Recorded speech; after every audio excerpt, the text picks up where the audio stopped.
बिस्मिल्लाहिर्रहमानिर्रहीम, अस्सलाम वालेकुम। नेक्स्ट जो स्टेप है एडमिनिस्ट्रेशन के बाद, जब हम लोग ड्रग एडमिनिस्टर करते हैं ओरल वे से या पेरेंटल वे से, उसके बाद जो नेक्स्ट वो है एब्जॉर्प्शन। ड्रग जो पेरेंटल वे में तो एब्जॉर्प्शन की ज़रूरत नहीं होती, क्योंकि वो हम लोग डायरेक्ट जो वो सिस्टमिक सर्कुलेशन में इंजेक्ट करते हैं। यहाँ पे जो ओरल ड्रग्स हम लेते हैं वहाँ पे एब्जॉर्प्शन होती है, या फिर जो ट्रांसडर्मल लेते हैं या फिर सबकुटेनियस लेते हैं, वहाँ पे क्या होती है, ड्रग को एब्जॉर्ब होना होता है। जिस साइड में हम लोगों ने इसको एडमिनिस्टर किए होते हैं वहाँ से सिस्टमिक सर्कुलेशन में। तो transfer of drug from site of administration to blood stream is called absorption of drugs. तो अब एब्जॉर्प्शन तो होती है, लेकिन कैसे कैसे होती है, एब्जॉर्प्शन की मैकेनिज़्म क्या है।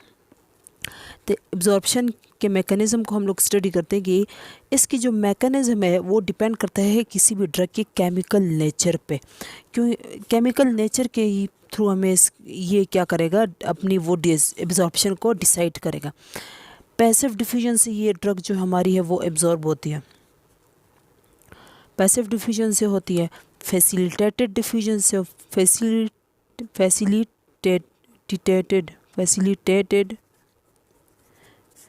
फैसिलिटेटेड डिफ्यूजन से एब्जॉर्ब होती है। इसके बाद हमारे पास एक्टिव ट्रांसपोर्ट से ड्रग जो है वो एब्जॉर्ब होती है। और जो लास्ट है वो है या फिर एंडोसाइटोसिस या फिर एक्सोसाइटोसिस से क्या होता है, ड्रग एब्जॉर्ब या फिर रिलीज़ होता है। ये हमारे पास एब्जॉर्प्शन की ये 4 जो है वो टाइप्स हैं कि इस मैकेनिज़्म से हमारी जो ड्रग है वो साइट ऑफ एडमिनिस्ट्रेशन से ब्लड में एब्जॉर्ब होती है। सबसे पहले हम पढ़ते हैं पैसिव डिफ्यूजन। पैसिव डिफ्यूजन में क्या होता है, पैसिव नाम से ही मत ज़ाहिर है कि यहाँ पे पैसिव डिफ्यूजन मतलब एटीपी की ज़रूरत नहीं होती। यहाँ पे एटीपी इसको नहीं चाहिए पैसिव डिफ्यूजन में। और डिफ्यूजन में क्या होता है, पैसिव मतलब नो एटीपी, लेकिन डिफ्यूजन क्या है, diffusion movement of molecules from the region of higher to lower concentration. Higher to lower concentration movement को क्या बोलते हैं, डिफ्यूजन। तो ड्रग यहाँ पे हायर से लोअर कंसंट्रेशन की तरफ मूव करती है। जहाँ पे ड्रग ज़्यादा होगी और जहाँ पे नहीं होगी उस साइड ये मूव करती है without the expenditure of ATP. ATP को बग़ैर यूज़ किए हुए ये क्या करती है, हाई कंसंट्रेशन से लो कंसंट्रेशन की तरफ ये ड्रग जो है वो मूव करती है। अब पैसिव डिफ्यूजन जो है वो इसको भी जो है 2 उसमें कैटेगराइज किया हुआ है कि अगर हमारे पास जो ड्रग है वो अगर वाटर सॉल्युबल है वो कैसे डिफ्यूज़ होती है, और अगर हमारे पास ड्रग जो है वो लिपिड सॉल्युबल है वो कैसे जो है वो डिफ्यूज़ होती है। जो वाटर सॉल्युबल ड्रग है इसके लिए मेम्ब्रेन में क्या होते हैं ऐसे, क्योंकि ये मेम्ब्रेन क्या है, सेल्फ मेम्ब्रेन, ये लिपिड मेम्ब्रेन है ना, लिपिड से बनी होती है, इसमें ज़्यादा लिपिड्स होते हैं। इस वजह से ये जो हमें पता है polar dissolve polar non polar like करता है नॉन पोलर को, तो ये लिपिड्स क्या है, नॉन पोलर, ये नॉन पोलर है, हमारा वाटर पोलर है। तो ये जो वाटर सोल्युबल ड्रग्स हैं वो पोलर है। तो क्या ये पोलर डायरेक्ट यहाँ से पास करेगी हाई से लो कंसंट्रेशन की तरफ, नहीं। क्यों, क्योंकि ये इसमें सॉल्युबल ही नहीं है इस लिपिड मेम्ब्रेन में। तो यहाँ पे हमारे पास कुछ पोर्स हैं, एक्वस चैनल पोर्स हैं जो वाटर सॉल्युबल ड्रग्स को यहाँ से अलाउ करती हैं। और लिपिड सॉल्युबल सब्सटेंस जो हैं वो डायरेक्ट ही सेल मेम्ब्रेन से क्या करती हैं, गुजर के सेल में अंदर आती हैं हाई कंसंट्रेशन से लोअर कंसंट्रेशन, क्योंकि ये क्या है, लिपिड सॉल्युबल है और मेम्ब्रेन भी क्या है, लिपिड से बनी होती है। तो लाइक डिजॉल्व लाइक। उसके बाद फैसिलिटेटेड डिफ्यूजन। फैसिलिटेटेड डिफ्यूजन में क्या होता है, फैसिलिटेटेड डिफ्यूजन में भी क्या होता है, डिफ्यूजन ही होती है। ड्रग जो है वो हाई से लोअर कंसंट्रेशन की तरफ मूव करती है, लेकिन ये जो डिफ्यूजन है ये उन सब्सटेंसेस के लिए जो क्या हो, वाटर सॉल्युबल हो और लार्ज साइज़ हो, मॉलिक्यूलर वेट क्या हो जिसका ज़्यादा हो, उसके लिए फैसिलिटेटेड डिफ्यूजन से ड्रग जो है वो मूव करती है सेल में। यहाँ पे ये जैसे ये सेल मेम्ब्रेन है, यहाँ पे इसके लिए ट्रांसपोर्टर लगे होते हैं यूँ। ये कन्फर्मेशनल चेंज मतलब इनमें एक चेंज आता है, कन्फर्मेशनल चेंज जिसे बोलते हैं। इन कन्फर्मेशनल चेंज मतलब इसकी स्ट्रक्चर में एक चेंज आता है। जब ड्रग बाहर से आके इसके साथ ऐसे लगता है ना, तो इसका मुंह पहले बाहर की तरफ ऐसे खुला होता है। ये ड्रग आकर लग गया, अब जब लग गया तो इसको इस ड्रग को अंदर कैसे लाएगा, अंदर इस तरह से लाएगा कि ये बाहर वाली साइड से क्लोज़ हो जाएगा और अंदर वाली साइड से ये ओपन हो जाएगा, और इस तरह ये ड्रग को इन करेगा, सेल के अंदर इस तरह लेके आएगा। तो ये कौन से ड्रग के लिए? जो वाटर सॉल्युबल हो और हाई मॉलिक्यूलर वेट हो। वाटर सॉल्युबल क्योंकि लिपिड मेम्ब्रेन से पास नहीं कर सकती, और लार्ज अगर मॉलिक्यूलर वेट है इसका तो वो भी लिपिड मेम्ब्रेन से पास नहीं कर सकता। तो उसके लिए यहाँ पर स्पेशल ट्रांसपोर्टर्स लगे होते हैं जिसे हम लोग फैसिलिटेटेड डिफ्यूजन बोलते हैं। क्यों? क्योंकि यहाँ पे भी एटीपी जो है वो यूज़ नहीं होता, एटीपी यूज़ नहीं होता, यहाँ पे ट्रांसपोर्टर्स यूज़ होते हैं। फैसिलिटेटेड डिफ्यूजन में हमारे पास कुछ ट्रांसपोर्टर्स की, कुछ हमारे पास स्पेशल ट्रांसपोर्टर्स हैं। सेलेक्टिव मेम्ब्रेन कैरियर्स जो कि स्पेशलाइज ये वो होते हैं ट्रांसपोर्टर्स सेल मेम्ब्रेन में, जिसमें हमारे पास दो तरह के ट्रांसपोर्टर्स हैं। एक एबीसी फैमिली है, दूसरा है एसएलसी फैमिली। एबीसी फैमिली, दूसरा है एसएलसी फैमिली। ये जो ABC family, ABC mean ATP binding cassette family, solute carrier family. तो एबीसी में भी आगे हमारे पास फिर दो टाइप्स आ जाती हैं। इसमें एक है पी ग्लाइकोप्रोटीन जिसे हम लोग बोलते हैं पी ग्लाइकोप्रोटीन, या फिर इसका दूसरा नाम है MDR1, और यहाँ पे MDR1 multi drug resistance type 1 transporter, MRP multi drug resistance associated protein transporter. ये क्या है? एबीसी फैमिली की जो है वो टाइप्स हैं, पी ग्लाइकोप्रोटीन और MRP। तो ये ग्लाइकोप्रोटीन क्या करती हैं, MRP क्या करती हैं, ये कहाँ पे पाई जाती हैं? सबसे पहले ये ब्लड ब्रेन बैरियर में पाई जाती हैं, टेस्टिस में भी पाई जाती हैं, टेस्टिस का जो बैरियर है। इसके अलावा ये न्यूप्लास्टिक सेल्स में पाए जाते हैं। न्यूप्लास्टिक सेल जो कैंसरियस सेल्स होते हैं वहाँ पे ये ट्रांसपोर्टर्स पाए जाते हैं। ये ट्रांसपोर्टर्स ये क्या करते हैं? ड्रग्स को एक्सक्रीट करते हैं बाइल में और यूरिन में। ये जो ट्रांसपोर्टर्स हैं ये ड्रग को एब्जॉर्ब नहीं, लाइक पी ग्लाइकोप्रोटीन है ये इंटेस्टाइन में होता है, ये ड्रग को इंटेस्टाइन से एब्जॉर्ब नहीं होने देता। इसके अलावा ये लिवर में होते हैं, लिवर में भी इस ड्रग को, मतलब ये ड्रग की एब्जॉर्प्शन को ब्लॉक करते हैं। ड्रग को वापस सेल में अगर ड्रग ने आना होता है ना, ये सेल से वापस ड्रग को उठाता है और ब्लड स्ट्रीम में फेंकता है कि निकल जाओ यहाँ से। तो इनका ये काम है। और एसएलसी फैमिली जो है ये सॉल्यूट कैरियर जो फैमिली है, इसमें हमारे पास ये जो अपटेक ट्रांसपोर्टर्स है, ये लाइक नेट हो गया, ये जो ट्रांसपोर्टर्स हैं नेट और सर्ट, और जिसमें जिसमें न्यूरोट्रांसमीटर्स की क्या होती है? रीअपटेक होती है। नर्व एंडिंग में जैसे नॉरएपिनेफ्रिन यहाँ से रिलीज होता है ना, वापस इसकी रीअपटेक होती है। तो यहाँ पे जो ट्रांसपोर्टर्स हैं ये कौन से फैमिली के? ये एसएलसी फैमिली के। तो ये भी क्या है? Facilitated diffusion. ये भी फैसिलिटेटेड डिफ्यूजन है, ये भी फैसिलिटेटेड डिफ्यूजन के मैकेनिज्म से ही ये लोग क्या करते हैं? काम करते हैं, मतलब एटीपी को यूज़ नहीं करते।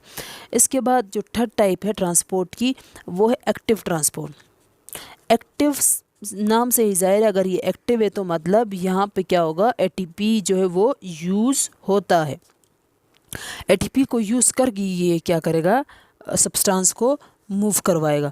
तो एक्टिव ट्रांसपोर्ट जब हो रही है तो मतलब कुछ तो है, वो ये है कि यहाँ पे सब्सटेंस लो से हायर कंसंट्रेशन की तरफ मूव करती है। पैसिव में क्या था? चीज़ ज़्यादा है इस साइड, हायर कंसंट्रेशन से लो कंसंट्रेशन की तरफ।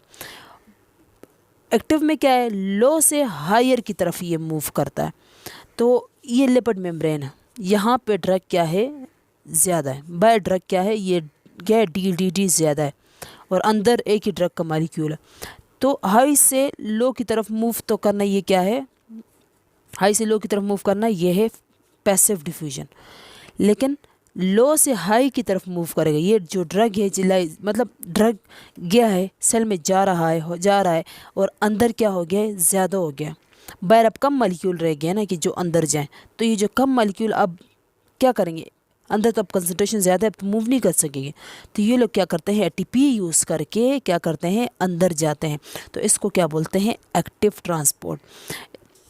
फोर्थ जो टाइप है वो है एंडोसाइटोसिस और एक्सोसाइटोसिस। एंडो और एक्सोसाइटोसिस में क्या होता है? ये मैकेनिज्म कहाँ पे होता है? Endocytosis like vitamin B12 intrinsic factor जो है वो स्टोमक से रिलीज़ होता है।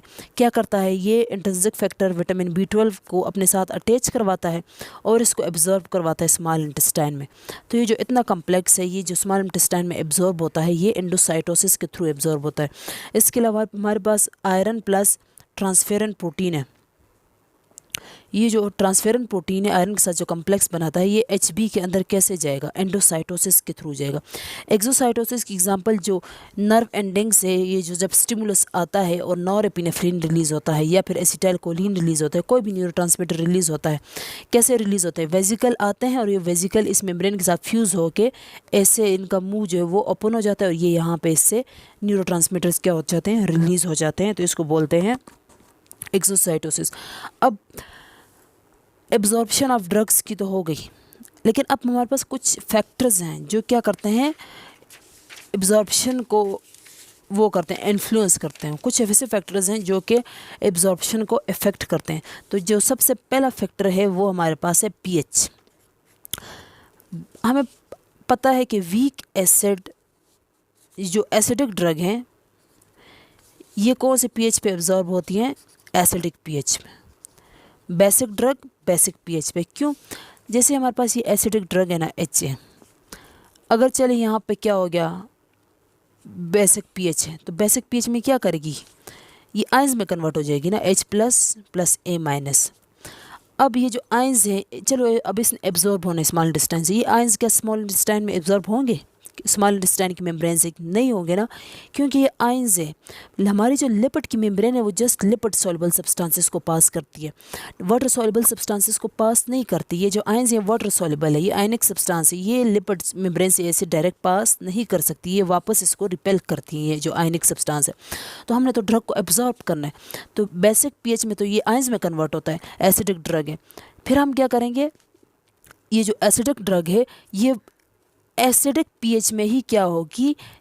इस साइड शिफ्ट हो जाएगी HA की फॉर्म में। इसके आयंस जो है वो नहीं बनेंगे, क्योंकि इक्विलिब्रियम शिफ्ट होता है अपने उसकी तरफ, आयंस से वापस अपने मॉलिक्यूल में कन्वर्ट हो जाता है HA फॉर्म में। अब इसके ऊपर कोई चार्ज है नहीं, तो अब ये जो है वो लिपिड मेम्ब्रेन से इजीली जो है वो पास हो सकता है। इसी तरह अगर बेसिक ड्रग भी है तो वो भी क्या होगा? अपने ही pH पे एब्जॉर्ब होती है, क्योंकि बेसिक ड्रग बेसिक pH पे फिर क्या करेगी?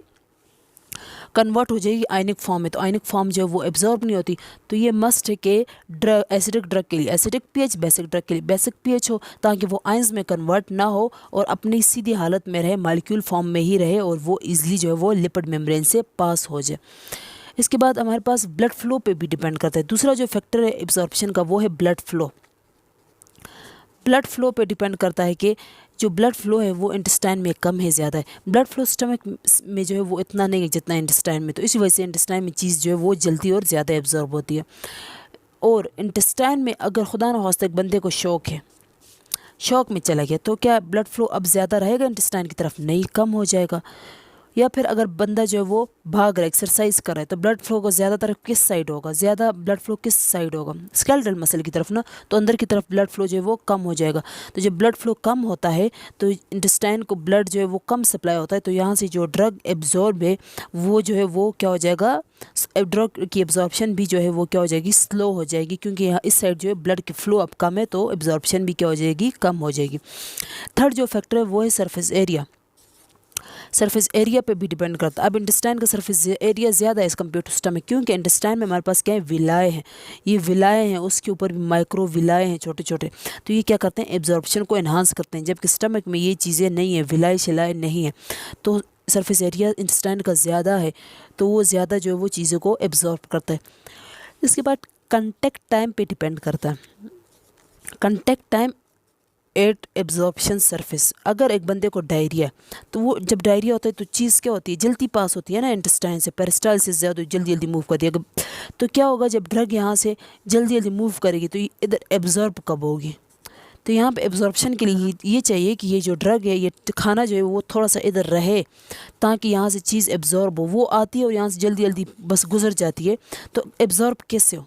एब्जॉर्प्शन के लिए ये ड्रग रुकी है? नहीं, तो फिर एब्जॉर्ब जो है वो एब्जॉर्प्शन क्या हो जाएगी? कम हो जाएगी, क्योंकि कंटेक्ट टाइम कम है। इसके बाद हमारे पास expression of P glycoprotein. P glycoprotein पे भी क्या हमारा जो एब्जॉर्प्शन फैक्टर है वो डिपेंड करता है, क्योंकि पी ग्लाइकोप्रोटीन हमारा कहाँ कहाँ पे है? ये ट्रांस मेम्ब्रेन, ये मेम्ब्रेन में पाया जाता है, सेल मेम्ब्रेन में। ट्रांस मेम्ब्रेन ट्रांसपोर्टर प्रोटीन है।